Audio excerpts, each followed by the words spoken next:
ভাৰতীয় নাগৰিক নহয় গৌৰৱ গগৈৰ দুই সন্তান। পত্নীৰ পাছত গৌৰৱ গগৈৰ সন্তানক লৈ অভিযোগ হিমন্ত বিশ্ব শৰ্মাৰ। গৌৰৱ গগৈৰ সন্তান ভাৰতীয় নহয় বুলি 100% নিশ্চিত অসমৰ মুখ্যমন্ত্ৰী। নহয় তো মই 100% কৈছো, গ্যাৰেণ্টি দি কৈছো।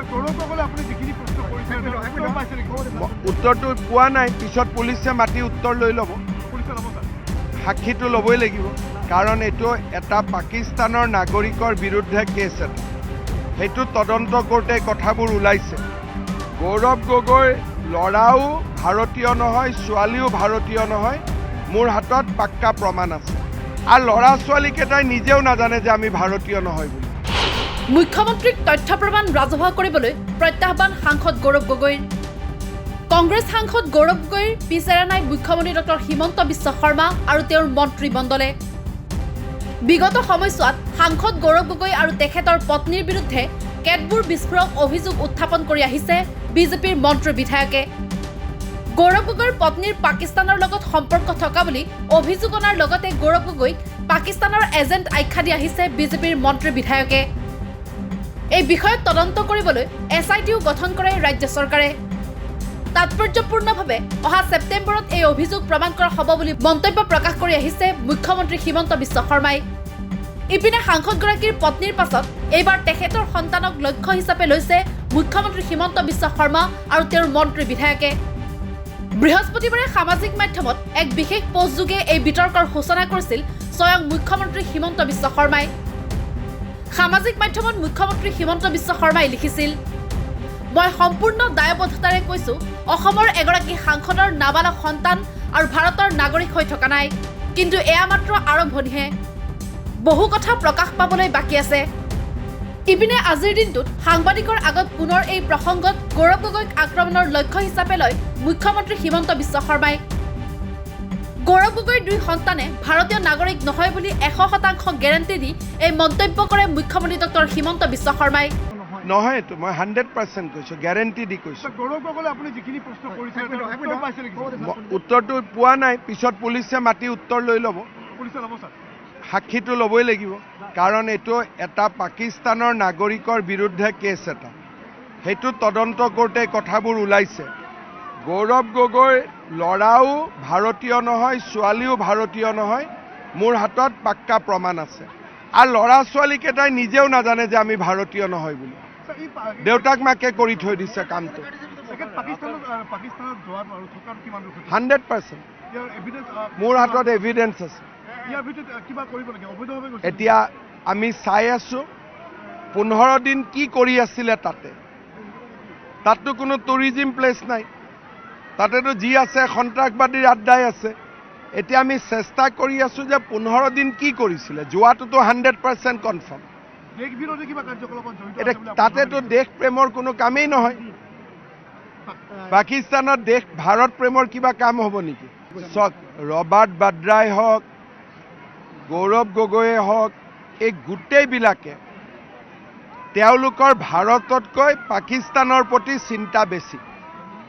আৰু সেইকাৰণে কাৰো পোষ্টত পাকিস্তানক গালি পাৰা আপোনালোকে নেদেখিব। চব মাজে মাজে লিখিব, ডাইৰেক্ট একো নিলিখে, চব মাজে মাজে।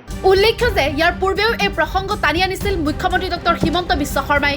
সাংবাদিকৰ আগত সাংসদগৰাকীৰ পত্নী আৰু সন্তানৰ নাগৰিকত্বক লৈ প্ৰশ্ন উত্থাপন কৰিছিল মুখ্যমন্ত্ৰীগৰাকীয়ে। ইপিনে মুখ্যমন্ত্ৰীৰ পাছত এইবাৰ মন্ত্ৰী পীযুষ হাজৰিকায়ো গৌৰৱ গগৈৰ সন্তানৰ নাগৰিকত্বক লৈ উত্থাপন কৰিছে প্ৰশ্ন। সাংবাদিকৰ আগত এই বিষয়ত মন্তব্য কৰি মন্ত্ৰীগৰাকীয়ে কয় যে গৌৰৱ গগৈৰ দুই সন্তান ব্ৰিটিছ নাগৰিক। এগৰাকী সন্তান ভাৰতবৰ্ষত জন্ম হৈছে যদিও ভাৰতীয় নাগৰিকত্ব ত্যাগ কৰি ব্ৰিটিছ নাগৰিকত্ব গ্ৰহণ কৰিছে। বিৰোধী দলৰ উপদলপতিৰ সন্তানে যদি ভাৰতৰ নাগৰিকত্ব ত্যাগ কৰে সেইটো ভাৰতৰ বাবে অতি দুখজনক বুলি মন্তব্য কৰে মন্ত্ৰী পীযুষ হাজৰিকাই। এইটো অত্যন্ত গুৰুত্বপূৰ্ণ কথা। আমাৰ হাতত যিখিনি তথ্য আছে, গৌৰৱ গগৈ ডাঙৰীয়াৰ দুই সন্তান ব্ৰিটিছ নাগৰিক, আৰু মই জানামতে ছোৱালীগৰাকী ইংলেণ্ডত জন্ম হৈছিল, মানে এগৰাকী ল'ৰা নে ছোৱালী এগৰাকী ইংলেণ্ডত। গতিকে ঠিক আছে, জন্মসূত্ৰে তেওঁ বাৰু ব্ৰিটিছ নাগৰিক, কিন্তু এগৰাকী সন্তান ভাৰতবৰ্ষত জন্ম হৈছিল। আৰু মই শুনিছোঁহে তেওঁ বোলে সেই ভাৰতীয় পাছপৰ্ট বা ভাৰতীয় চিটিজেনশ্বিপ ত্যাগ কৰি ব্ৰিটিছ চিটিজেনশ্বিপ লৈছে। গতিকে ভাৰতৰ মূল বিৰোধী দলৰ উপদলপতিৰ ল'ৰা ছোৱালীয়ে যদি বাল্যাৱস্থাত ভাৰতবৰ্ষৰ নাগৰিকত্ব বাদ দিয়ে সেইটো ভাৰতৰ কাৰণে অত্যন্ত দুখজনক কথা বুলি মই অনুভৱ কৰোঁ। তেনেকুৱা ব্যক্তিৰ দেশপ্ৰেমৰ কি মূল্য আছে তাক মই প্ৰশ্ন কৰোঁ। তেনেকুৱা ব্যক্তিয়ে দেশখনক ভাল নাপায় বুলি মই ভাবোঁ। গতিকে ৰাইজে কি ভাবে ৰাইজৰ কথা। ডেফিনেটলি গৈছে। তেওঁতো কোৱা নাই উত্তৰ। এই কথাখিনি মুখ্যমন্ত্ৰী ডাঙৰীয়ে কিমান দিনৰ পৰা সুধি আছে, তেখেতেতো উত্তৰ দিয়া নাই। তেখেতে ক্লিয়াৰলি ক'ব লাগিছিলে যে মই পাকিস্তানলৈ গৈছিলোঁ নে নাই, পাকিস্তানত আছিলোঁ নে নাই 15 দিন, পাকিস্তানলৈ বাহিৰৰ দৰে গৈছিলোঁ নে নাই, আৰু মোৰ ল'ৰা ছোৱালী ইণ্ডিয়ান হয়। এই গোটেই কথাখিনি কৈ দিলে হ'ল, আমিতো কাপন কৰিম। চাওক, কথাটো মই আপোনাক কৈছোঁ, আপোনাৰ ল'ৰা ছোৱালীয়ে আপুনি যদি গৈ আজি ইণ্ডিয়ান চিটিজেনশ্বিপটো ৰিনাউন্স কৰে, আপোনাৰ বিৰুদ্ধে কোনোবাই কেছ ল'ব নেকি? কিন্তু এইটো নৈতিকতাৰ কথা। মই ভাৰতীয় হৈ মই যদি ইংলেণ্ডৰ মানুহ হৈ যাওঁ আৰু মই ভাৰতত ৰাজনীতিত দবদবাই থাকিম, মোৰ ল'ৰাটোৱে নাবালক অৱস্থাত চাৰেণ্ডাৰ কৰিব। নাই, নাবালক অৱস্থাত চাৰেণ্ডাৰ কৰিবলৈ পিতৃ মাতৃয়ে কৰিব লাগে।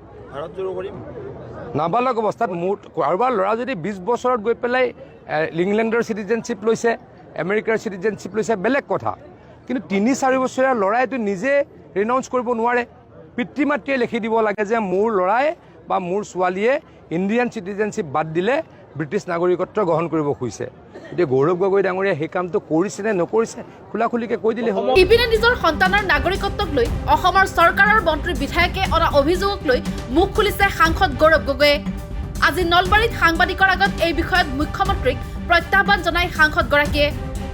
গৌৰৱ গগৈয়ে এই সন্দৰ্ভত তথ্য প্ৰমাণ ৰাইজৰ আগত মুকলি কৰিবলৈ প্ৰত্যাহ্বান জনাই মুখ্যমন্ত্ৰী ডক্টৰ হিমন্ত বিশ্ব শৰ্মাক।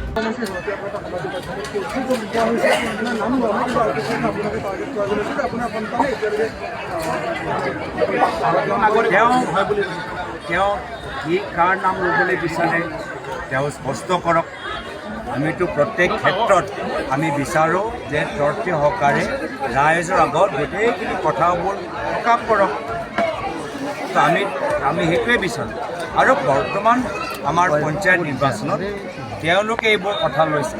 আমাৰ কথা হ'ল যে আপোনালোকৰ আজি ইয়াৰ স্থানীয় বিধায়ক আজি জল জীৱন আঁচনিৰ যোগেদি আটাইতকৈ মই দেখোঁ যে অসমত বিফল আঁচনিহে হৈছে জল জীৱন আঁচনি। আৰু আটাইতকৈ বেছি কোটি PWD পিছত আটাইতকৈ বেছি কোটি টকা মোৰ জনামতে জল জীৱন আঁচনিৰ ভিতৰত পোৱা যায়। জল জীৱন আঁচনিৰ অসমৰ ভিতৰত আটাইতকৈ ডাঙৰ স্কেম। মানুহবোৰে গৈছে যে গাঁৱৰ ভিতৰত পাইপ আছে, পানী নাই। এতিয়া এইবোৰ কথা আপোনালোকৰ ৰাতি নিউজ চেনেলত বাজে নাবাজে বেলেগ কথা। এনেকৈ এতিয়া গৌৰৱ গগৈৰ পত্নীৰ পাছত সন্তানক লৈ উত্তপ্ত হৈ পৰিছে অসমৰ ৰাজনীতি। এনে ক্ষেত্ৰত গৌৰৱ গগৈৰ প্ৰত্যাহ্বান গ্ৰহণ কৰি মুখ্যমন্ত্ৰীয়ে উত্থাপন কৰা অভিযোগৰ তথ্য পাতি ৰাজহুৱা কৰেনে, সেয়াহে হ'ব লক্ষণীয়।